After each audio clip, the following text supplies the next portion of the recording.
Hi everyone, my name is Adrian Russell, and I'm the professor for Literature 2341, Literature and Experience. The theme of this course is After the War, and the idea behind that is um, to do something a little different and more nuanced than post war literature or war literature, and find this little area of text that's either about or written in a period just after a war or conflict of some kind. Before we get into the course, I'll tell you a little bit about myself.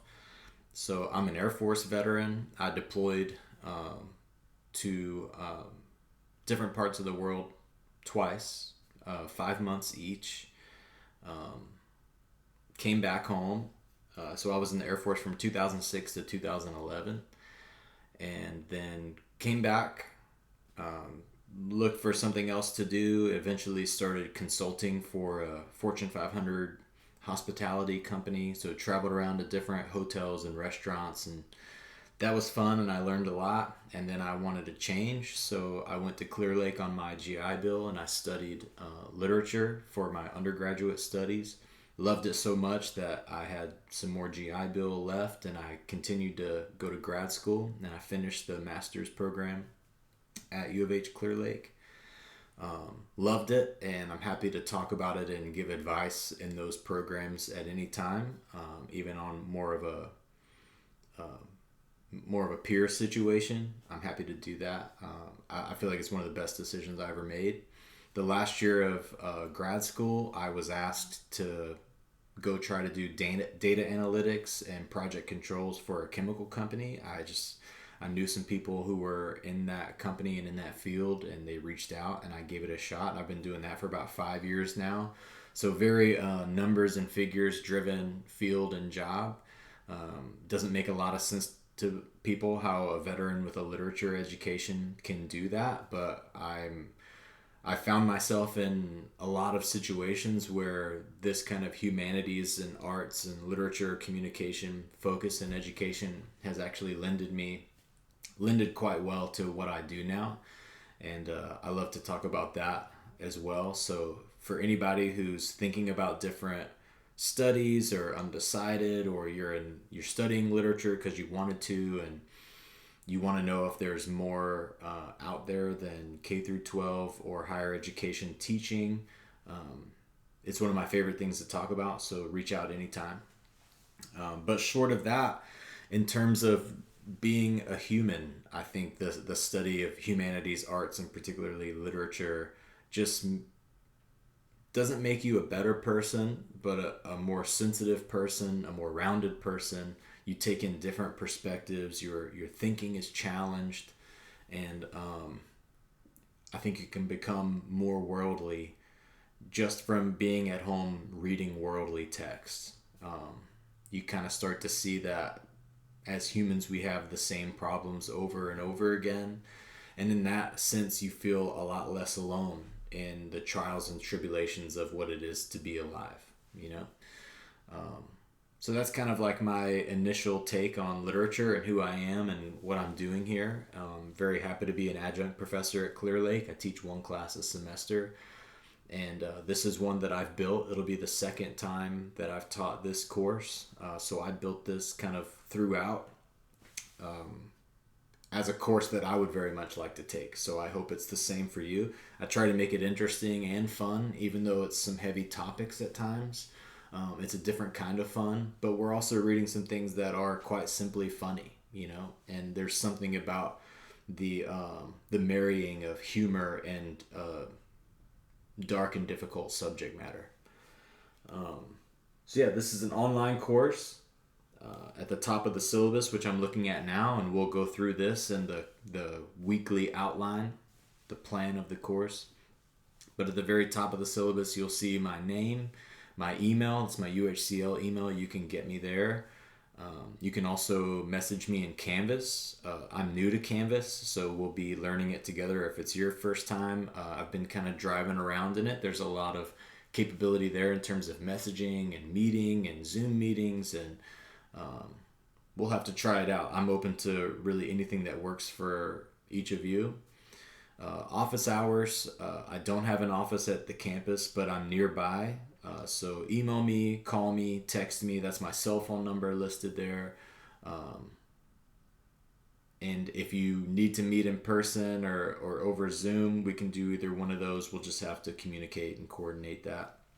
The course description, it's pretty general course description for a literature course.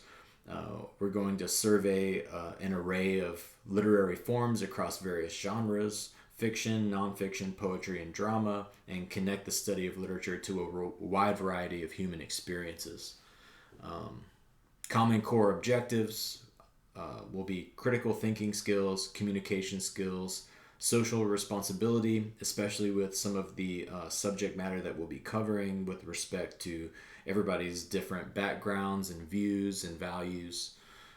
And then personal responsibility in terms of like, there's a lot of self-guidance in this course with it being online, but also nobody can make you read anything, you know?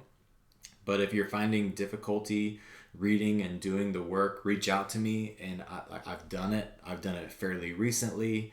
And I recognize that it is difficult, and it's getting more difficult to sit down and read, especially with everything fighting for our attention these days. There are some hacks, and everybody learns and reads differently, so I'm happy to talk about that. Going to page 2, we have required materials. So the Antigone, the Great Gatsby, and the Slaughterhouse-Five text were listed online at the UHCO website when you signed up for the course, or at least in e-services. There are links to these as being able to buy them at the UHCO bookstore. However, Macbeth, I could not attach this edition to that system for whatever reason. They didn't have it available, but it is widely available. So this is the Folger Shakespeare Library Edition. That ISBN number that I put in the syllabus, you can copy and paste that into Amazon or any place that you'd like to buy that book and get a copy of that. That'll be for week 3, I believe, 3 or 4. So you'll need it fairly soon. Yeah, you'll need it for week 3. That's January 30th. So you've got a couple weeks to get that. Let me know if you have any trouble. But I suggest the Folger edition because one side has the play and the other side has definitions of words that may be unfamiliar to you, explanations of the scene if it's particularly difficult. It's just a helpful way to read Shakespeare, because Shakespeare on its own can be difficult, especially if you're new to it or you haven't read Shakespeare in a long time. So these are the only 4 texts that you will have to buy. The rest of the course I'm providing to you via PDF, and the readings are not terribly long. I'd say the average reading time is 2 to 3 hours, and sometimes even less than that. We have some kind of 45-minute and hour-long reads as well. And I try to make the readings a little shorter so you have time to engage with it, look up YouTube videos about it, ask questions, go to the discussion board, and you'll also be watching. I'm going to post a video every week to accompany these readings as, you know, in place of a lecture. So those are the required materials and readings. The assignments and grading, participation is 10% of the grade. That's kind of like, are you logging in, doing the reading, responding to discussion posts? I don't want to compel that you make one post and respond to 2 other people's posts. I just would rather conversations happen organically. Maybe some weeks you're more interested than others, and I totally get that. Just try to have some presence online so I can see and I can measure that you are responding and, you know, interacting with your classmates. There's over 30 of us, so there's bound to be some threads and topics to get your interest if you look for them. And I'll try to be like a moderating presence in those discussions as well, kind of bouncing around to stoke the flames, so to speak. One-page response papers. So this is the second tier of your assignments and grading. It's kind of a low-stakes writing assignment. It's good writing practice, getting things going and flowing. You will have 5 opportunities to do those one-page response papers. You can do all 5 and I will drop the lowest grade, or you just have to do 4. And each one of those 4 graded ones are 5% of your total grade, which make up 20% of your total grade. Along with those submissions, you will get feedback from me with as many students as we have. It may be limited feedback, like this is good, keep working on this, or a challenging question just to throw it back to you. Did you consider this point of view? Or like, hey, if you like this topic, you should check out this book or this writer or thinker or whatever to kind of add to it if it seems like you're really interested. I want to stray away from I liked it or I didn't like it, because that doesn't really help you or I, But let's try to engage with a particular passage or image or idea and see if it, becomes something that we can develop into something more, which may be an essay. And there are 2 essays, one in about the middle of the course and one at the end of the course, each of which will be 15% of your grade, totaling 30%. There will be workshops the week, I believe 2 weeks before each final essay submission. So you have time to show your peers, show it to me, get some feedback, constructive feedback, and have some more time to kind of tweak some things and turn that in. Those will be 3 to 4 pages, MLA, Times New Roman, 12-point font, double spaced. So not super long essays, but more focused on getting the scholarly articles and working with them, engaging with them, using them, and not just finding a sentence that we like and citing it and then saying something that has nothing to do with that. I really want to work with everybody in terms of how to really use those scholarly articles and why we do that in this field of study, and how it benefits you as the researcher and the writer of such an assignment. You will also have a midterm. That'll be 15% of your grade. That'll be a combination of multiple choice, short answer, and fill in the blank on the text of like the first handful of weeks. And we'll get more specific on that as we go through the course outline. And then you'll have a final exam, which will be kind of short essay, no requirement to cite anything, but there'll be really engaging questions where, AI and the like really won't help you. You will only be able to write these answers by having read everything in the course and synthesizing all of the conversations and the essays and the lectures into a well thought out answer. And that's the final exam, 25% of your grade. The course requirements, of course, are participation in attendance. Since this is an online course, you can basically take 2 weeks without any presence online, and they'll just be excused, right? But once we get to 3 weeks of unexcused absences, I may reach out and let you know, like, hey, there's been some inactivity up to this degree, and by your 3rd unexcused absence, your final attendance grade will be lowered by 2 points for each additional unexcused absence.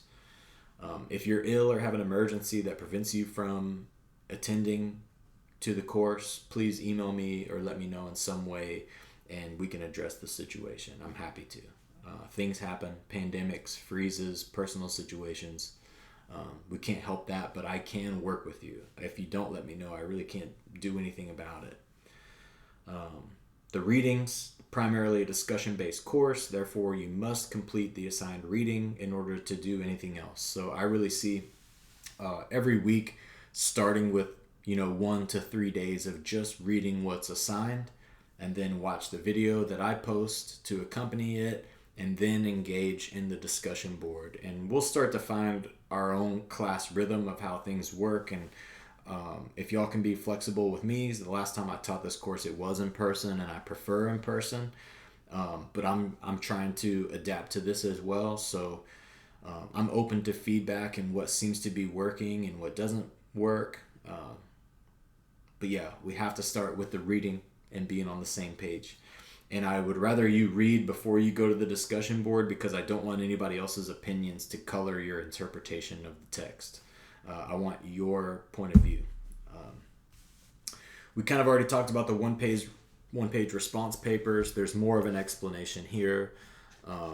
I will try to post an example of it as soon as possible, kind of how I would do it. But there's a lot of different kinds of students and people in this course, so I want to see how you would do it as well. But pretty much it's 350 pages, or about 1 to 1.5 pages of response to the reading, other than I liked it or I didn't like it. The essays, like I said, 2 3 to 4 page analytical papers in MLA format. Explanation of that here, and you will also get a specific assignment sheet for each essay. The due dates are in the course outline. Exams, I explained those exams, and you will also get another explanation and a review for each exam, and kind of like where my thoughts are based on our engagements and conversations throughout the course so far. And I'll try to tailor it to like where all of us are, through the semester. Plagiarism policy, this is a standard UHCO plagiarism policy. Just try not to do it. Be careful with AI and things. That can bust you for plagiarism in certain systems and programs. But I'll say this. I'm a very conscientious grader. I try to give good feedback, time permitting, especially with so many students. But I want to read your paper.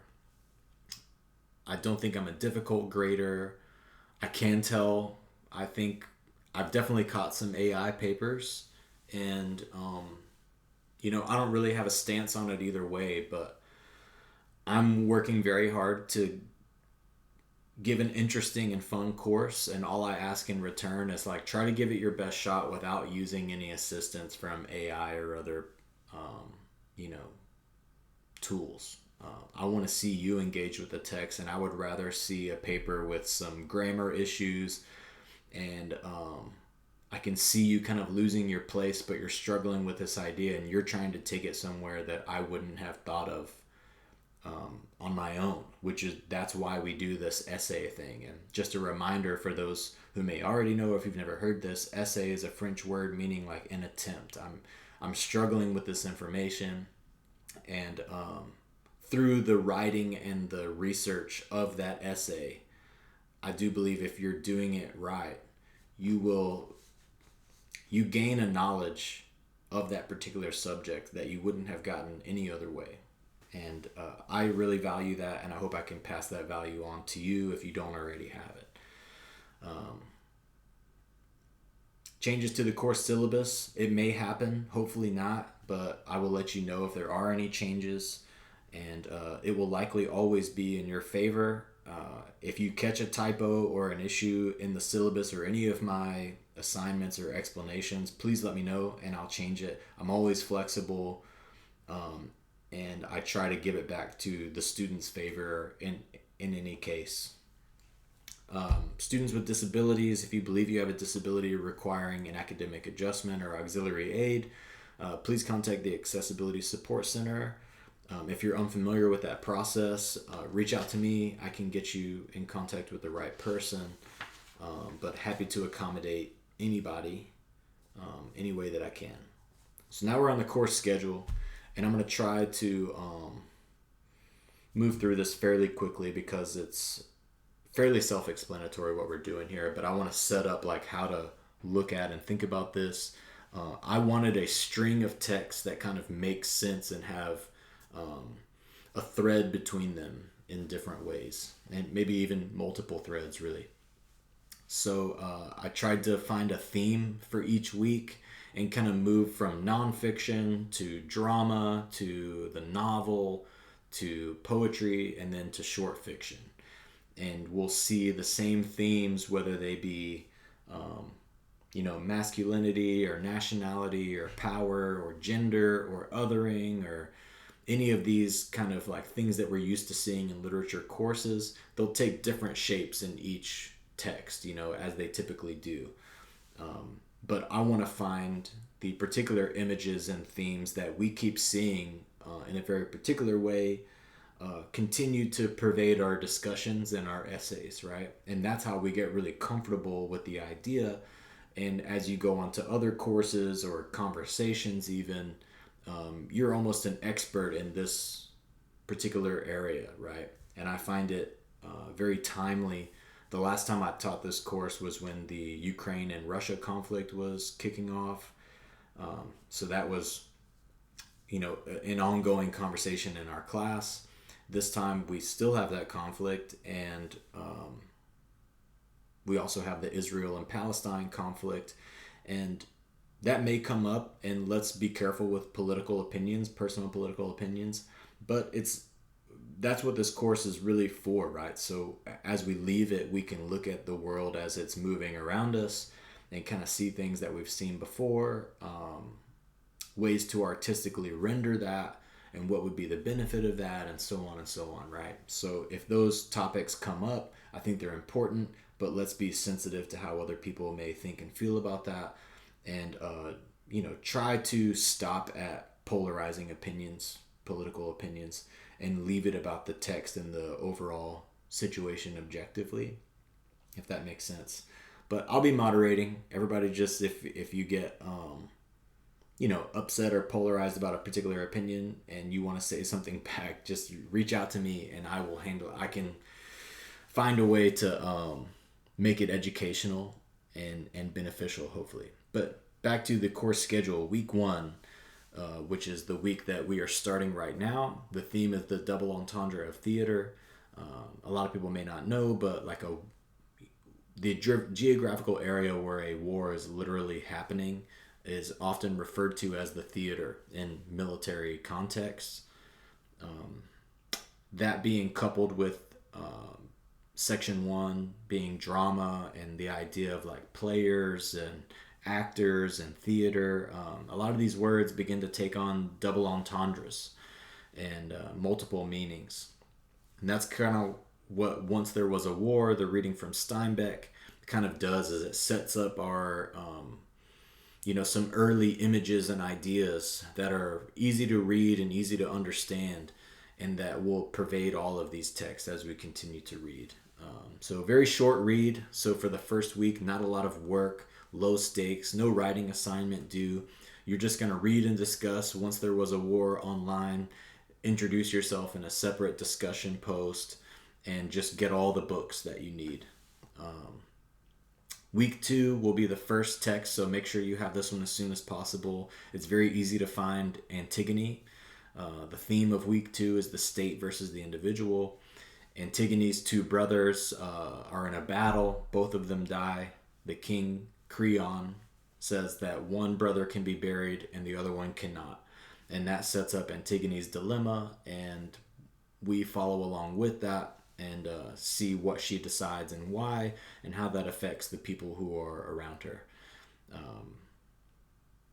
The state versus the individual is the first introduction that we have to the idea that there are haves and have-nots, and there are people who have power and who don't in any and all situations of war.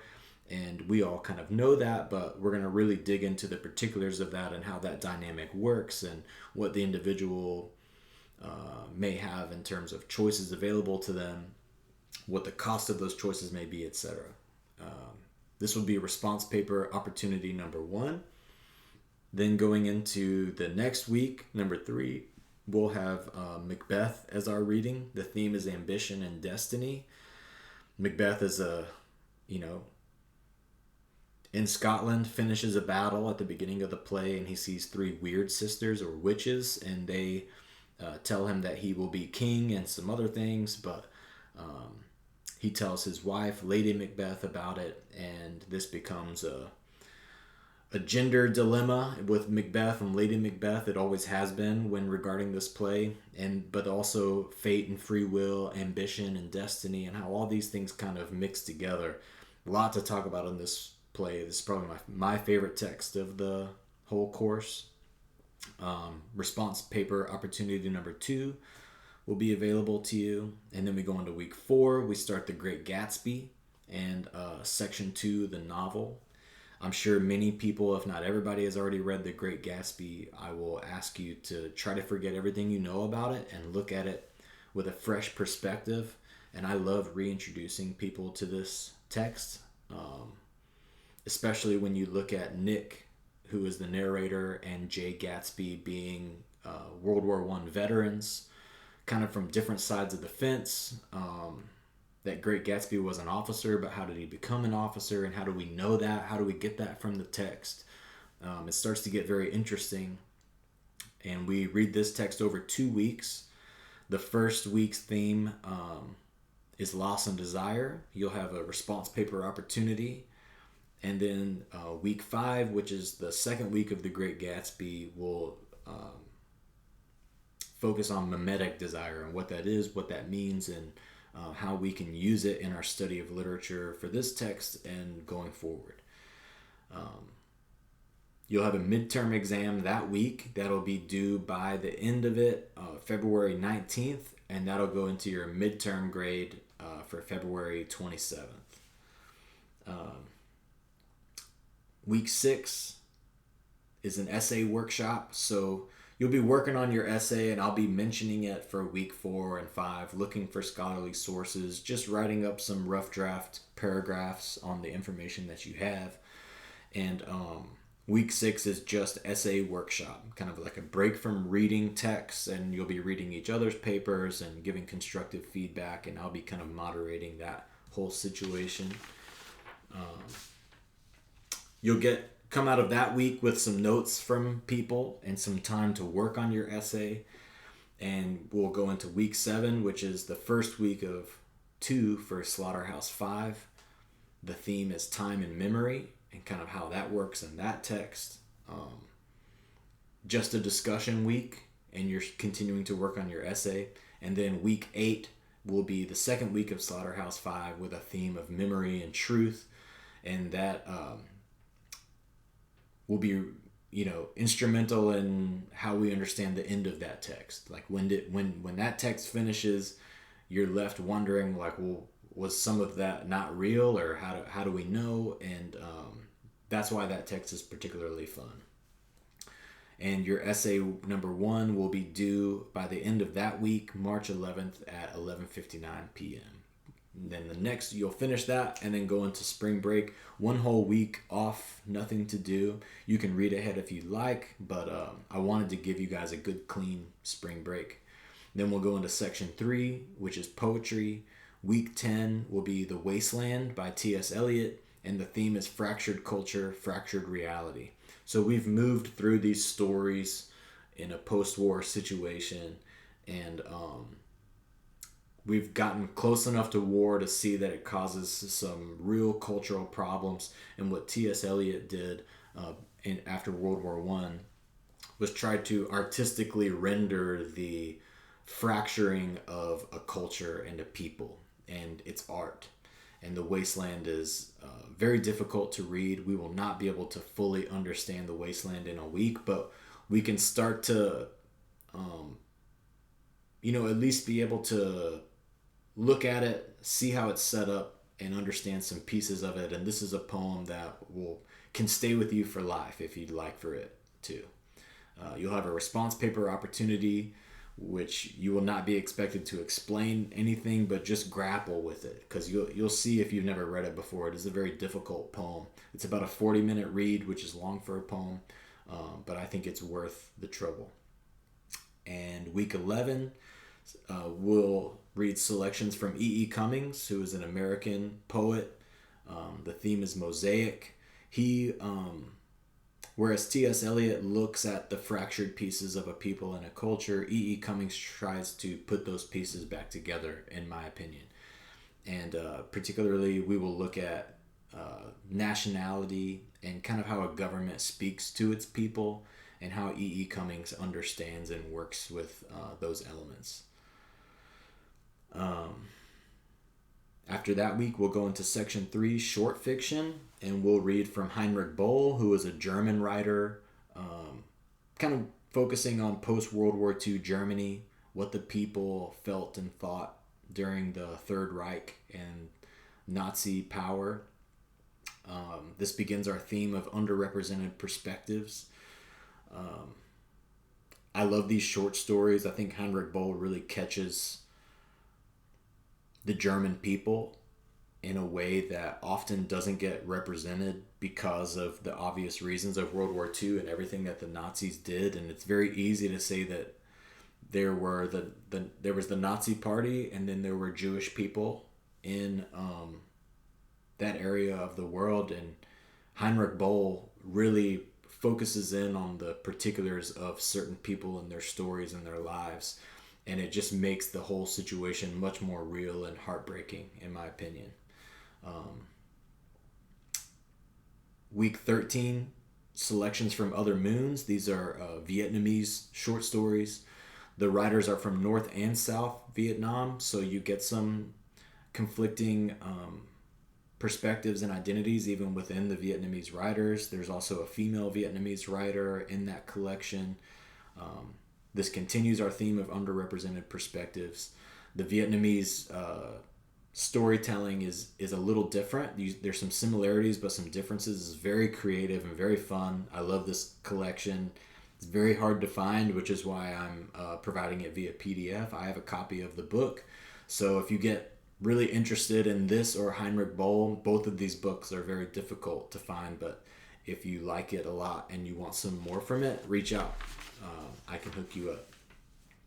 Week 14, we move to James Baldwin, African American writer, continuing the theme of underrepresented perspectives, and we will read his short story, Sonny's Blues, which is about the protagonist has a brother from Harlem who fights in the war, comes back home, and struggles with substance abuse and is a jazz musician. So you really get to come back home to America and see one of its people kind of struggle, whether they are there or at home. Like there kind of is no home for Sonny, kind of except in art and sadly substance abuse. But you get both characters' perspectives, and I feel like it's a great way to close the course. Week 15 is just an essay workshop going into that final essay, which will be due December 4th. So always keep these essays in mind and be working towards them in your free time. The average reading time per week is, if I haven't mentioned it already, is about 2 to 3 hours tops, sometimes 1 hour. So it's not a heavy amount of reading, but I want you to trade that time for research time, essay writing time, asking questions, and discussion posts. Finals week, the final exam will be posted on Monday, and it'll April 29th, and will be due by May 6th. So plenty of time to do that. Both the midterm and the final, if I haven't said so, are open book, open note. Obviously, it's online through Canvas. So try to take good notes on the text to jog your memory. You can refer back to them. But I will do the review periods like I said, and it will be very obvious to you, I think, what's going to be on those exams. The only thing that it'll be up to is, did you do the reading and did you form an opinion on these topics throughout the course? If you've done those two things, you will be just fine, I promise. If you do all the assignments and you've engaged enough that I know who you are, I've seen your work, I've seen you develop, and we've all learned more together, you will be just fine in this course. I do have some returning students in this course. You may or may not have an opportunity to interact with them, but I always try to make my courses fun and relative to modern life and your personal life, and a class that'll kind of stick with you for a while. And I hope I can do that again. And I really look forward to this one and just kind of like getting better at my craft as well. And y'all help me do that, just like I would like to help you get better at whatever particular portion of this kind of study you're interested in. Cool. Well, that gets us going. Look on Canvas for more activity. The next video you see will be a discussion of the reading from Steinbeck. The PDF will be available. Get your texts, the rest of the required texts, and I look forward to getting going in the course. See you out there.